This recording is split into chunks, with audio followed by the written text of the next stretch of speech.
Hola, Doralisa, buenas tardes. Bueno, Doralisa, sabes que ya cumplimos la primera actividad. Es que hay una diferencia entre anteriores, que cada actividad tiene un porcentaje mayor. Entonces, si te das cuenta, 30%, 30% y 40%. Entonces, es muy importante, Doralisa, que entreguen sus actividades, que cumplan con las actividades que se les han pedido. Y esto, tú que estás conectado ahorita, y los demás compañeros que nos ven diferido, para que usted pueda conocer que no hayan presentado cosas de estudiar, es importante que le hagan en la semana recuperativa. Que si no, si le falta una actividad, es muy probable, pocas, es muy probable que la actividad se aplaza, que pierdan la materia. Entonces, pues, hay que tener cuidado con eso, no solamente con este curso, sino. Entonces, yo les conversaba a ustedes sobre política de los estudios. Luego de hacer un repaso histórico, veíamos allí la evolución histórica de los derechos humanos, específicamente estamos discutimos históricamente el primer elemento mental que existe pues, es el cilindro del siglo. Sé ustedes que inclusive desde hace 5.000 años antes de Cristo, si sumamos ese tiempo para los 2.000 años que lleva la historia contemporánea, la historia desde el momento del nacimiento de Jesús, se comenzaba ya a la protección de los derechos fundamentales, especialmente el respeto a la vida y la libertad. Entonces, en aquel momento se reconocía el derecho a la familia, el derecho a la integración, el derecho al medio ambiente, el derecho a la educación, un derecho fundamental, un derecho humano, pero comenzaba ya a reconocerse por primera vez los derechos humanos. Otros muchos, el derecho a la vida y el derecho a la libertad. Hay generaciones, partiendo del principio de progresividad, que nosotros lo encontramos en el artículo 19 de la Constitución Nacional, y este artículo de la Constitución nos habla sobre cómo debe el Estado ir reconociendo los derechos humanos de sus ciudadanos. ¿Y quiénes son las oficinas encargadas de respetar, a proteger, a salvaguardar los derechos fundamentales de nosotros los ciudadanos? Pues evidentemente, en principio, las fuerzas policiales y las fuerzas armadas a través del sistema de justicia. Si nosotros vemos el sistema de seguridad, pues, está bien, eh, cómo se brinda la seguridad de una nación, nosotros encontramos que es una fuerza pública, nada, policías, fuerzas armadas militares, que ejercen un control de la sociedad y utilizan las armas para poder mantener cierta armonía y cierto equilibrio y conducirnos hacia digamos, hacia una paz.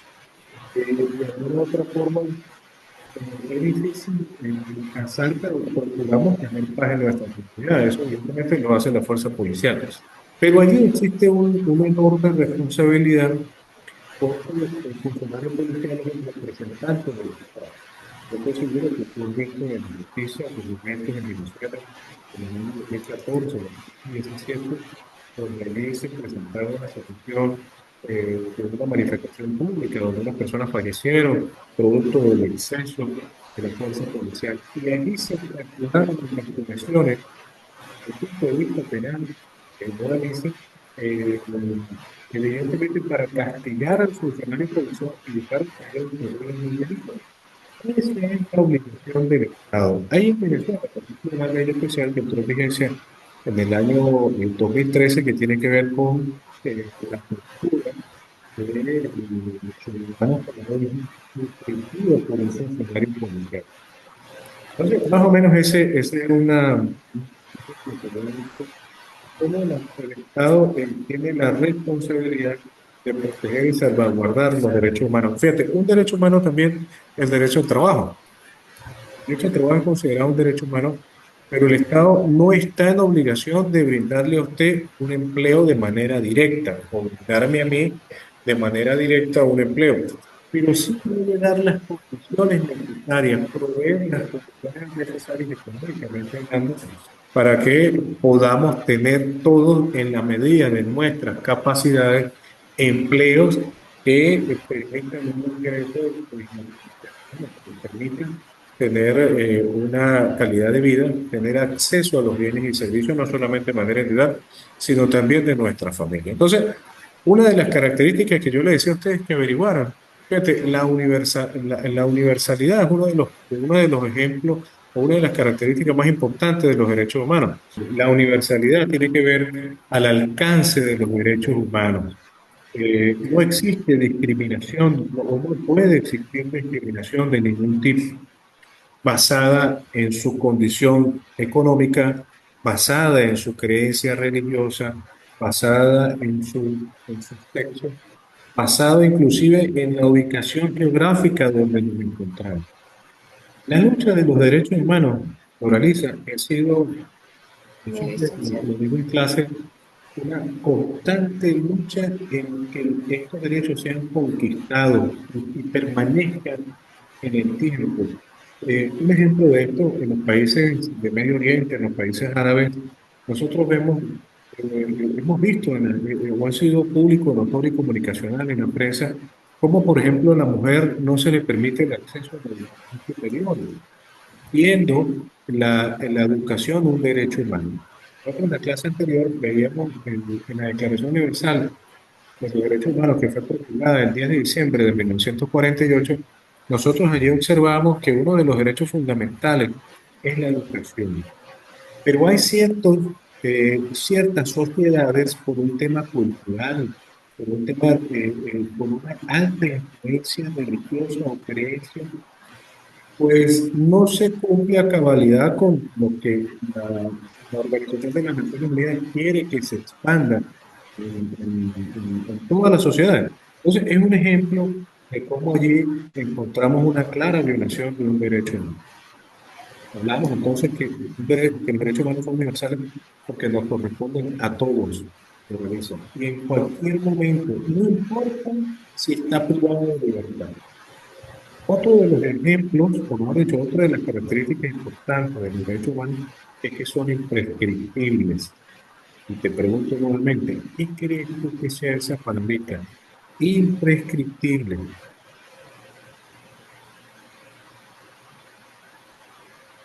Pero no, me aturdes cuando hablas así mucho, me aturdes. E imprescriptible esto, por lo que todos los artículos son declarados de derechos universales, ¿sí? Está bien, ya dijimos que los derechos humanos son universales, ¿sí? Ajá.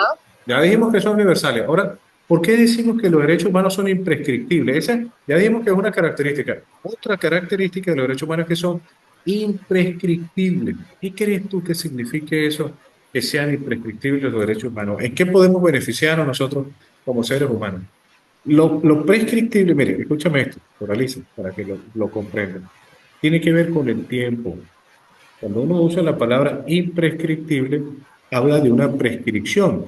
¿Y qué es una prescripción? La prescripción es una especie de caducidad o vencimiento. Por ejemplo, cuando usted compra un producto, y discúlpeme el ejemplo, pero para que lo puedas entender, usted compra un producto en el supermercado, tiene una fecha de vencimiento.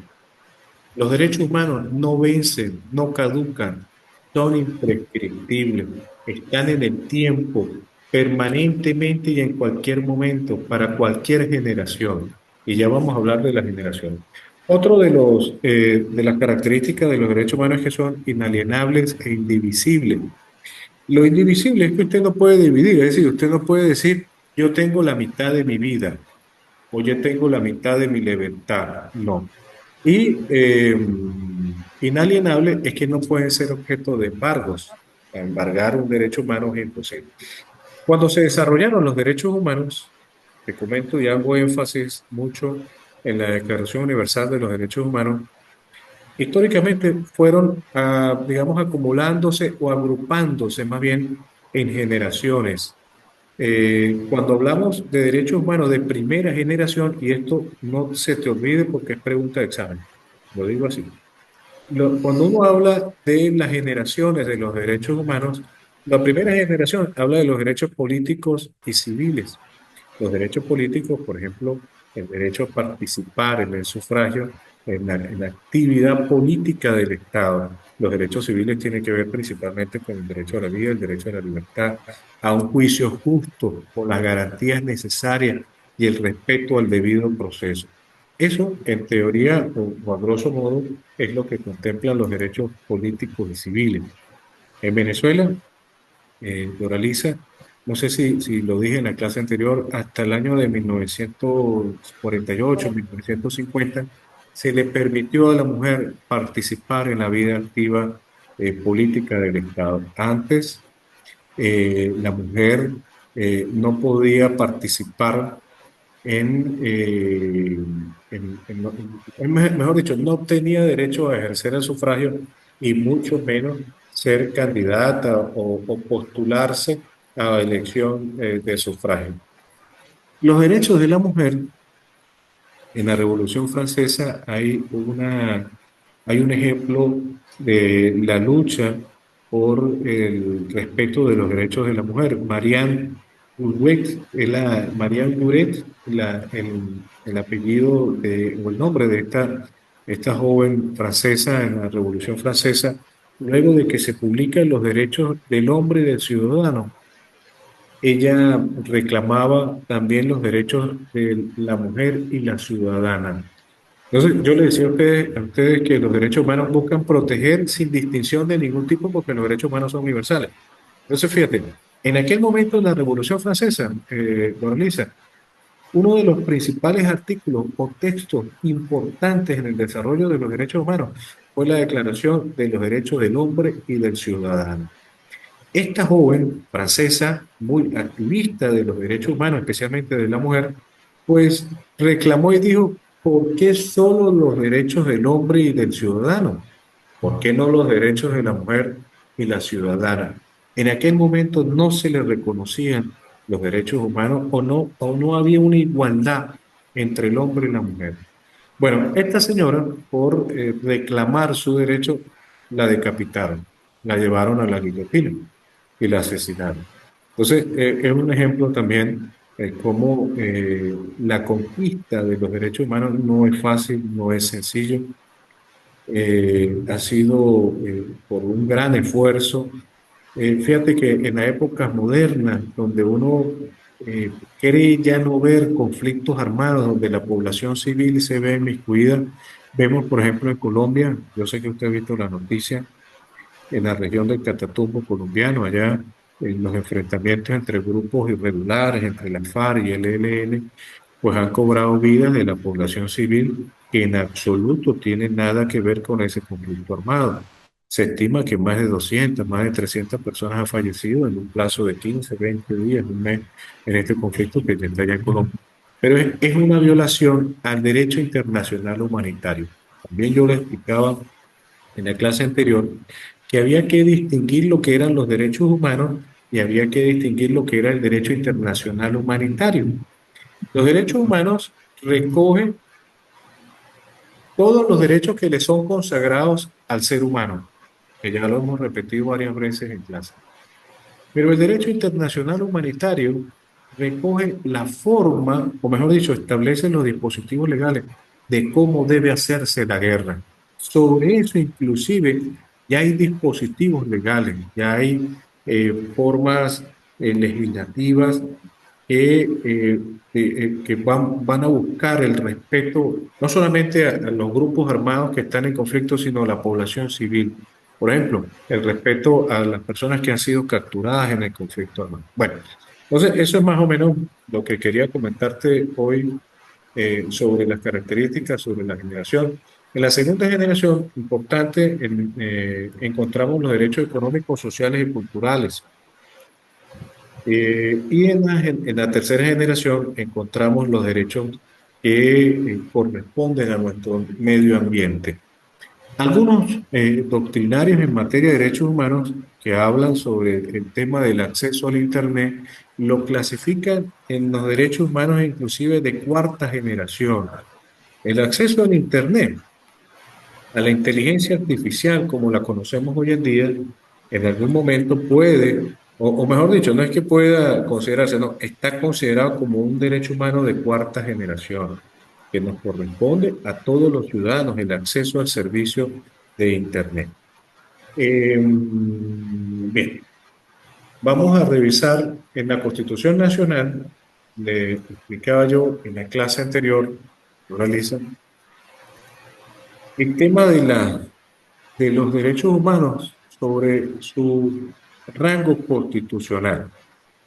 El artículo 23 de la Constitución Nacional prevé que los tratados y acuerdos internacionales en materia de derechos humanos tienen rango constitucional.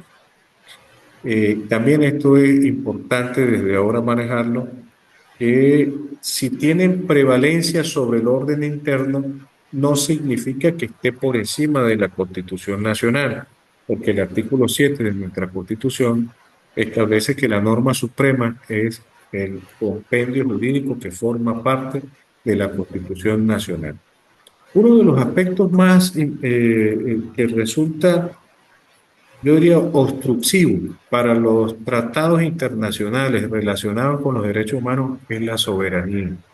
Es uno de los principales obstáculos que existe para el pleno ejercicio, o mejor dicho, para hacer efectivo y eficaz el disfrute pleno de los derechos humanos. Cada Estado, sobre todo en nuestros países en Latinoamérica, cada Estado por una política de gobierno, pues va enfocada más bien a consolidar su posición desde el punto de vista político más que a ir a la protección y garantía de los derechos humanos, de brindarle a usted, al ciudadano o a mi persona, la protección de los derechos humanos. Entonces yo hablaba sobre el tema de la soberanía y es el principal obstáculo. Cuando te pregunten a ti, ¿cuál cree usted que sea el obstáculo sobre los derechos, sobre la eficacia y eficiencia de los derechos fundamentales? Es la soberanía. Eh, los tratados internacionales, para que se conviertan en ley en Venezuela, conforme al artículo 253 y siguiente de la Constitución Nacional, deben ser acordados por la Asamblea Nacional, deben ser revisados por la Asamblea Nacional antes de que sean aprobados por el presidente de la República, es decir, por el Poder Ejecutivo. Pero en ese transitar, o mejor dicho, en esa revisión, eh, siempre va a estar el respeto a la soberanía. Por eso vemos cómo organismos internacionales como la OEA a veces son tibios, pluralistas. Cuando yo me refiero a que son tibios, es porque queda más que un discurso político en una verdadera exigencia para los países, para los gobiernos, en el respeto de las garantías de los derechos fundamentales. En el año 2008 y ahorita recientemente en el 2023, 2023, pero específicamente en el 2008 ocurrió una insurrección, ocurrió allí un abordaje militar, por decirlo de alguna manera, una operación militar entre Colombia y la frontera ecuatoriana. Operación Fénix se llamó allí y se rompió, digamos, la frontera entre Colombia y Ecuador. Colombia utilizó armas de fuego para dar de baja a unos guerrilleros que se encontraban en la zona ecuatoriana, es decir, invadió otro país y solamente se quedó en un reclamo diplomático. No hubo una sanción, digamos, que sirva de ejemplo para las demás naciones sobre esa situación. Otro ejemplo también sobre el tema de la soberanía y el tema de los acuerdos internacionales o tratados internacionales que tienen, a veces pierden su eficacia. Nosotros sabemos que en las relaciones diplomáticas en cada país pues existe un embajador y ese es el representante diplomático del país de origen y debe dársele el respeto bajo el principio de reciprocidad. Bueno, en esa misma embajada de México, la Embajada de México en Ecuador, también hubo una incursión militar, se extrajo de allí esa embajada mexicana que estaba en Ecuador, un funcionario político, y se invadió ese espacio. Y no hubo mayor, salvo una protesta, salvo un reclamo nada más, y no fue de mayor rigurosidad o con severidad, más bien tratarlo de esa forma. El tema de Ucrania-Rusia. eh, Israel, la Franja de Gaza. Se estima que en el tema de Rusia y Ucrania han muerto más de 500.000 personas en ese conflicto armado que ha sido violatorio de todos los derechos humanos de estas personas que están en ese espacio de guerra. Igual Israel, la Franja de Gaza, en Palestina. Se estima que más de 100.000 personas, incluyendo niños y mujeres, han muerto en ese conflicto armado. Entonces, cuando nosotros revisamos la historia de los derechos humanos, siempre nos encontramos con la Primera Guerra Mundial. Allí murieron más de 10 millones de seres humanos, señora Lisa. Luego, en la Segunda Guerra Mundial, murieron más de 100 millones de seres humanos. Perdón. Y eso llevó a que las naciones en el mundo, los gobiernos dijeran, no, no, debemos parar esto. Y en 1948 publican la Declaración Universal de los Derechos Humanos. Y fíjate que hoy en día, con la tecnología que manejamos, con la comunicación que manejamos, aún sigue ocurriendo esos eventos y esas violaciones de derechos humanos, con el pretexto de ejercer plena soberanía. Los países que están en conflicto armado, en guerra unos contra otros, hay o incurren o es muy o flagrantemente ocurre allí una violación de derechos humanos solo con el pretexto del ejercicio pleno de la soberanía, sin importar las vidas o el daño colateral que se traduce en la pérdida de vidas humanas que conlleva estos conflictos armados. Otro ejemplo, el tema de la educación. Venezuela hace, o los gobiernos de Latinoamérica hacen grandes esfuerzos para proteger y salvaguardar estos derechos fundamentales. Se dice que el derecho a la educación son las columnas o es la columna vertebral de la sociedad futura. Y políticamente se estudian tres aspectos para agradar a la sociedad: la educación, la salud y la seguridad. Cuando estas tres cositas, pluralizan, eh, lleguen a consolidarse o cuando políticamente se conquisten estas tres cosas, imagínate usted gozar de plena seguridad, no solamente la seguridad que le brinda cuando usted sale a la calle, sino seguridad jurídica, es decir, que usted vaya al sistema de justicia, que usted tenga prontitud en la solicitud o que tenga una pronta respuesta a la solicitud que usted haga. Eso hablamos de seguridad jurídica. En segundo lugar, hablamos del sistema de salud. Imagínese que usted vaya a un hospital, a un centro de salud y tenga la atención que verdaderamente corresponde a usted y que el Estado está en obligación de brindarla. Y en tercer lugar, la educación. Si el Estado venezolano logra conquistar estas tres cosas, yo estoy seguro que va a ser inevitable que los derechos fundamentales que tanto se discute y tanto se habla de los derechos humanos pueden acercarse a que verdaderamente se conquisten, no solamente para su generación, que realiza, ¿ves? Usted es una muchacha joven, ya uno va ya de retiro, ¿no? Bacán, pero sobre todo los niños que vienen ya digamos, a renovar estas generaciones que ya van de paso. Entonces, no se te olviden estas tres cosas: seguridad, salud y Educación. educación. Si tú tienes esas tres cositas, por supuesto, hay otros dirían, bueno, pero es que hay otras cosas que también deben considerarse, y es cierto, pero yo creo que en particular estas tres. Si usted logra consolidar en su Estado, en su gobierno, como una función de Estado, estos tres aspectos, la calidad de vida de sus conciudadanos va a mejorar y, por supuesto, la protección de esos derechos fundamentales se va a consolidar. Vamos a estar pendientes a ver qué día la universidad nos vuelve a, a fijar fecha para la próxima clase. Que tenga feliz tarde, Doralice.